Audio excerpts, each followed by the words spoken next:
প্রত্যেকদিন মাংস খেতে তো আর ভালোই লাগছে না, তাই আজকে বানাচ্ছি সরষে ইলিশ। একদম সহজ একটা রেসিপি, কোনো ঝুট ঝামেলা ছাড়াই তৈরি হয়ে যাবে। আর দেখো, মাছের পেটে তো ডিমে একদম ভর্তি। তোমাদের কাদের কাদের ইলিশ মাছ খেতে ভালো লাগে আমাকে একটু কমেন্টে জানিও তো। আর যারা বাঙালি হয়েও মাছের কাটা বেছে খেতে পারো না, তাদের কি লজ্জা করে না? লজ্জা শরমের কথা বাদ দাও, চলো রান্নায় ফেরা যাক। আমি তো মাছে নুন হলুদ মাখিয়ে রেখে দিয়েছি। এবার চলো পোস্ত আর সর্ষেটাকে ভালো করে বাটা যাক। আর সেদিন আধুনিক উপায় ছেড়ে বাটনাতেই বেটে দিয়েছিল মা সর্ষে পোস্তটা। তোমাদেরকে দিয়ে রাখি একটা ট্রিক, সর্ষেতে দিয়ে দেবে অল্প নুন আর জল, ভালো করে মিক্স করে রেখে দিও, এতে সর্ষের তেতো ভাব একদম কেটে যাবে। এবার মাছের মুড়োগুলোকে এক এক করে তেলে ছেড়ে দেব, দিয়ে উল্টে পাল্টে ভালো করে ভেজে তুলে নেব। আর ওই তেলটা তুলে নেব ভাতের সাথে খাওয়ার জন্য। তারপর আরেকটু তেল দিয়ে তার মধ্যে দিয়ে দেব কালো জিরে, হলুদ, লঙ্কার গুঁড়ো এবং কাঁচা লঙ্কা। আর এর মধ্যে দিয়ে দেব ওই সর্ষেটা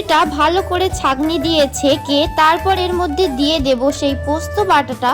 এবার আর কি, পরিমাণ মতো জল, নুন আর কাঁচা মাছ, তার সাথে ভাজা মাছ সবকিছু দিয়ে ভালো করে নেড়ে চেড়ে নামিয়ে নিলে রেডি আমাদের সর্ষে পোস্ত ইলিশ। কেমন লাগলো এই রেসিপিটা অবশ্যই জানিও কমেন্টে। তবে আজকের মতো আসি, দেখা হচ্ছে নতুন কোনো ভিডিওতে।